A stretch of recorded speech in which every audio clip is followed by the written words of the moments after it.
जय श्री राम, जय श्री कृष्णा, जय श्री राधे। आज इस वीडियो में हम बात करेंगे कि कब आ रही है बच्छदुआ यानी कि वर्ष द्वादशी, 19 अगस्त को या 20 अगस्त को। तो इसी विषय पे हम बात करेंगे, वीडियो को अंत तक जरूर देखिएगा। मैं विवेक शर्मा, चलिए शुरू करते हैं। वर्ष द्वादशी का त्यौहार भाद्रपद मास के कृष्ण पक्ष की द्वादशी तिथि के दिन मनाया जाता है। वर्ष द्वादशी के दिन छोटे छोटे बछड़े बना करके आटे के जो महिलाएं होती हैं वो बछड़े बनाती हैं और फिर उनका किसी तालाब या किसी नदी के किनारे जा करके या किसी नहर के किनारे जा करके उनका पूजन करती हैं।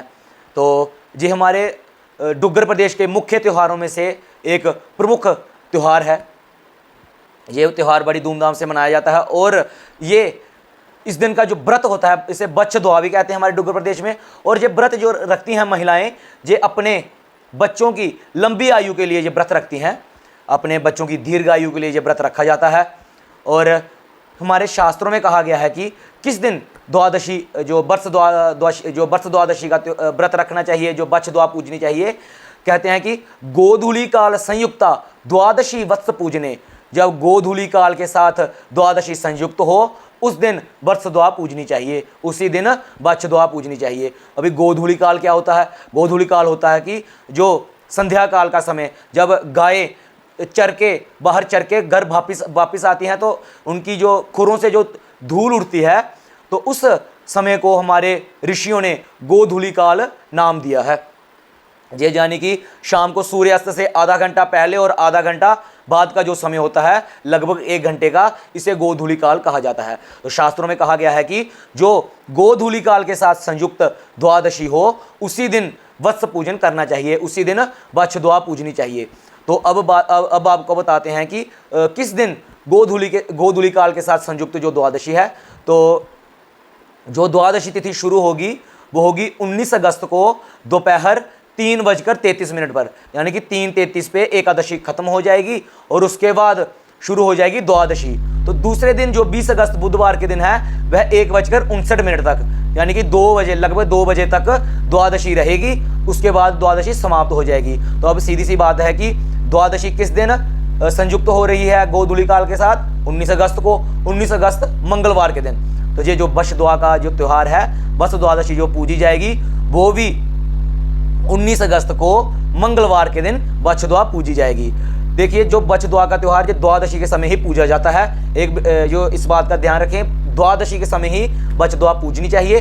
और ये द्वादशी लगेगी 3:33 के बाद, तो बच्छदुआ 3:33 के बाद ही पूजें। तो ऐसा क्या होता है कि जो कभी कभी देखा जाता है, आजकल जो संयम खत्म हो चुका है, आजकल की जो, ऐसा कहना नहीं चाहिए, परंतु जो आजकल की जो नई बहुएं हैं, हम देखते हैं कि वो 9 बजे सुबह, 8 बजे सुबह ही घर पूज के आ जाती हैं। तो ऐसा नहीं करना चाहिए।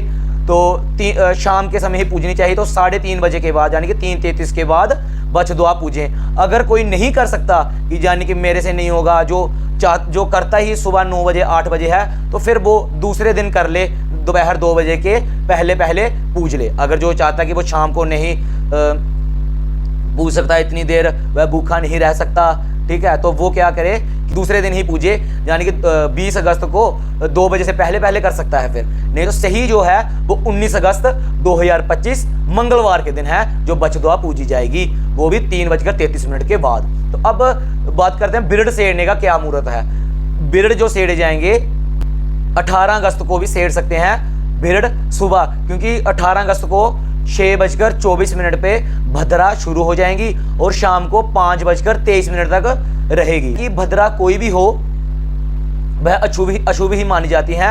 यदि अति आवश्यक हो जाए, कभी ज़्यादा आवश्यक हो जाए, फिर आप नागलोक की या स्वर्गलोक की भद्राएं होती हैं, उसमें आप कोई भी कार्य कर सकते हैं। परंतु हो सके तो भद्रा काल से पहले बिरड़ सेड़ लें, यानी कि 18 अगस्त सोमवार के दिन सुबह 6:24 से पहले। तो अगर इससे पहले नहीं कर सकते तो आप मंगलवार के दिन भी सुबह स्नान करके, तो जिसे कहते हैं सुच्चे मुंह करना बिना खाना खाए, तो आप मंगलवार के दिन भी सुबह बिरड़ सेड़ सकते हैं। तो इस वीडियो को आगे ज़्यादा से ज़्यादा शेयर करें ताकि किसी के मन में कोई संशय ना रहे। तो वर्ष द्वादशी मंगलवार के दिन दोपहर 3:33 के बाद ही पूजी जाएगी।